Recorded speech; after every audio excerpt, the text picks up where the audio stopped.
Tu peux supporter bien des choses dans la vie, des collègues injustes, des amis décevants, des échecs, même répétés. Mais il y a une douleur particulière, presque indicible, qui déchire l'âme silencieusement, l'ingratitude d'un enfant. Si tu es mère, ou même père, et que tu es ici, ce n'est pas un hasard. Tu sais de quoi je parle. Ce moment où l'enfant que tu as porté, élevé, protégé, semble t'ignorer, te mépriser, t'éviter, comme si tu n'avais plus de valeur. Parfois, il ne s'agit même pas de cris, il s'agit de silence, de regard froid, d'absence d'appel, et tu te demandes « qu'ai-je fait de mal ? Pourquoi mon fils ou ma fille me traite-t-il ainsi ?» Cette question t'accompagne peut-être la nuit. Tu te remémores les sacrifices, les nuits sans sommeil, les repas laissés de côté, les mots retenus pour préserver la paix à la maison. Et malgré tout cela, aujourd'hui, tu ne reçois que distance et froideur. Mais écoute bien ceci, ce n'est pas ta faute et tu n'es pas seul. Ce que tu vis, des milliers d'autres mères le vivent. Et aujourd'hui, dans cette vidéo, nous allons aller au fond de ce silence.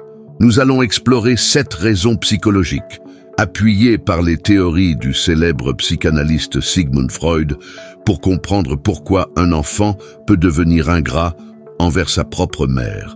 Et non, il ne s'agit pas ici de le blâmer. Il ne s'agit pas de juger ton enfant. Il s'agit de comprendre, pour te libérer intérieurement, pour trouver la paix dans un lien brisé ou affaibli. Parce que la compréhension apaise ce que les mots n'ont jamais pu réparer.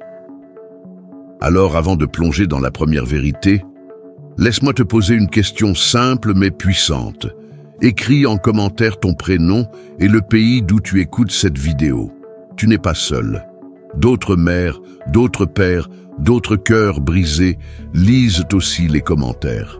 Et je crois que parfois, écrire son prénom, c'est déjà commencer à guérir.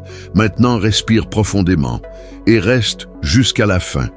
Car la 7e raison que nous allons explorer te touchera plus profondément que tu ne peux l'imaginer. Première raison, l'amour maternel est perçu comme une évidence.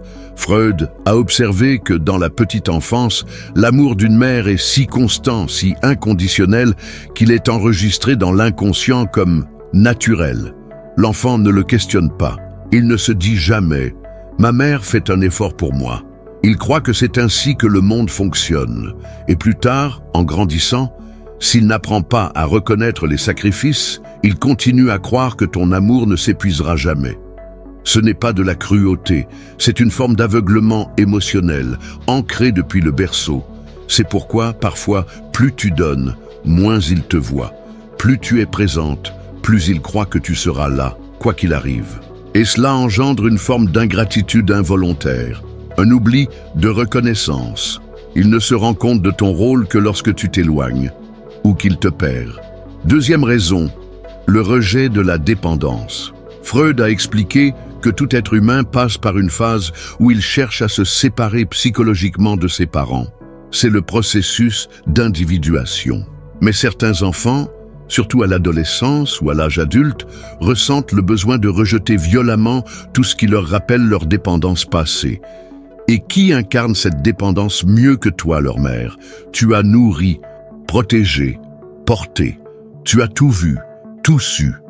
Et cela peut les mettre mal à l'aise, surtout s'ils n'ont pas encore construit une image d'eux-mêmes indépendante et stable. Parfois, ce rejet s'exprime par l'éloignement, les critiques, les silences. Ils n'en veulent pas à toi personnellement. Ils luttent contre une image d'eux-mêmes qu'ils jugent encore faible, enfantine, dépendante. Mais dans ce combat intérieur, c'est toi qui es blessé. Troisième raison, la projection de leurs propres échecs. Freud a longuement écrit sur le mécanisme de projection. Lorsqu'un individu ne parvient pas à gérer une émotion ou une frustration, il la projette sur une autre personne. Et très souvent, cette cible est la figure la plus sûre, la plus stable, la mère. Ton enfant traverse peut-être une phase difficile, une vie qu'il n'a pas choisie, des frustrations silencieuses. Et au lieu de se confronter à lui-même, il te projette ses douleurs. Il te reproche ce que tu n'as jamais fait, Il te juge sévèrement pour des choses dont il est lui-même responsable. Pourquoi? Parce que tu es la seule qui reste là, malgré tout. Et dans ce paradoxe terrible, ta fidélité devient le lieu de sa colère.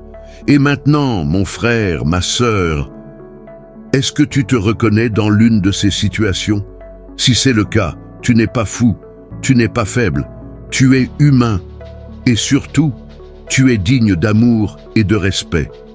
Prends un instant, respire et écris dans les commentaires si l'un de ces points résonne avec ton vécu. Juste un mot, une phrase, un partage. Tu n'imagines pas combien d'autres lisent et se sentent moins seuls grâce à toi. Quatrième raison, l'autoprotection émotionnelle déguisée en indifférence. Parfois, ton enfant ne t'ignore pas parce qu'il ne t'aime pas, mais justement parce qu'il t'aime trop, et que ce lien le rend vulnérable. Freud écrivait que certains liens très intenses deviennent, pour l'adulte, une source de fragilité émotionnelle. Alors, au lieu de s'y abandonner, il préfère se protéger.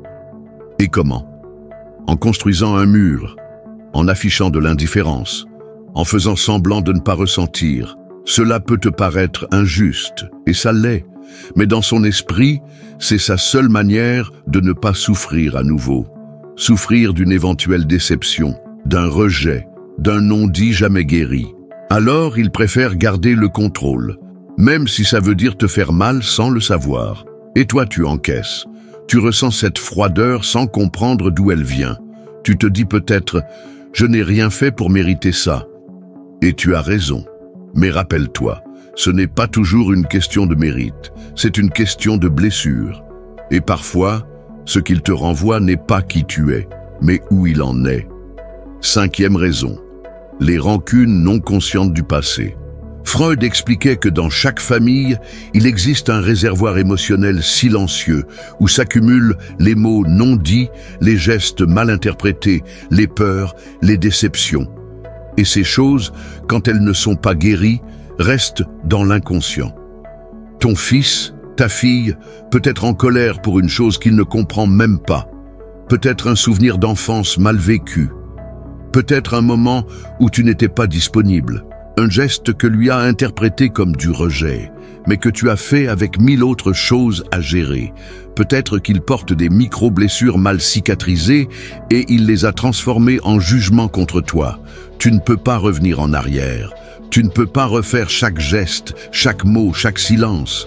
Et tu ne devrais pas porter toute la culpabilité seul. Ce que tu peux faire, c'est reconnaître que tu as donné le meilleur de toi, avec tes forces et tes failles. Avec ton amour imparfait, mais sincère. Et c'est déjà énorme, c'est immense. Tu sais, parfois, il faut du temps pour qu'un enfant se rende compte de tout ce que tu as fait pour lui. Parfois, cela arrive tard, très tard. Mais ton amour n'a pas été en vain. Il est là, dans sa mémoire, dans son cœur, même s'il ne le montre pas. Si cette partie t'a touché, écris simplement en commentaire « Je me reconnais » ou « Je veux guérir ». Parce que guérir ne signifie pas effacer le passé, mais choisir de ne plus laisser le passé nous contrôler. Sixième raison, la pression générationnelle de réussir mieux que ses parents. Freud a souligné une vérité que peu osent affronter. Les enfants ne se comparent pas seulement aux autres, ils se comparent à leurs parents. Et lorsqu'un enfant ressent qu'il n'a pas atteint ce qu'il espérait, ou que sa vie ne reflète pas l'image de succès qu'il s'était construite, il peut inconsciemment rejeter celui ou celle qu'il perçoit comme le miroir de son origine. Toi, sa mère. Ce rejet n'est pas rationnel, il n'est pas juste, mais il existe. Et il se manifeste par de la distance, du mépris, des réponses sèches, comme si ton simple regard lui rappelait qu'il n'est pas devenu ce qu'il voulait. Et dans cette tension intérieure, il ne sait pas te regarder avec tendresse. Peut-être que tu n'as jamais rien exigé de lui, peut-être que tu l'as toujours soutenu. Mais son propre mal-être devient une projection. Si je souffre, c'est parce qu'on m'a limité, on ne m'a pas compris. Et c'est ainsi qu'il déforme le lien. Non pas parce que tu es coupable, mais parce qu'il est perdu. Et dans cette confusion, c'est toi qui paies le prix. Septième raison, l'illusion moderne que les parents sont remplaçables. Freud n'a pas connu les réseaux sociaux, mais ses enseignements nous éclairent sur un phénomène actuel. Dans une société où tout est immédiat, interchangeable, le lien familial perd son sacré. Aujourd'hui, certains jeunes sont plus connectés à des influenceurs qu'à leur propre mère. Ils cherchent des conseils ailleurs, des modèles ailleurs. Et ils oublient que celui ou celle qui les a construits n'est pas un contenu mais une personne. Une femme réelle, qui a pleuré en silence, qui s'est battue pour eux, qui les a aimés même quand ils l'ont rejeté. Et c'est cette perte de mémoire qui engendre l'ingratitude la plus cruelle. Tu ne me sers plus, donc je t'ignore. Mais toi, tu n'es pas remplaçable. Tu es leur racine, leur repère.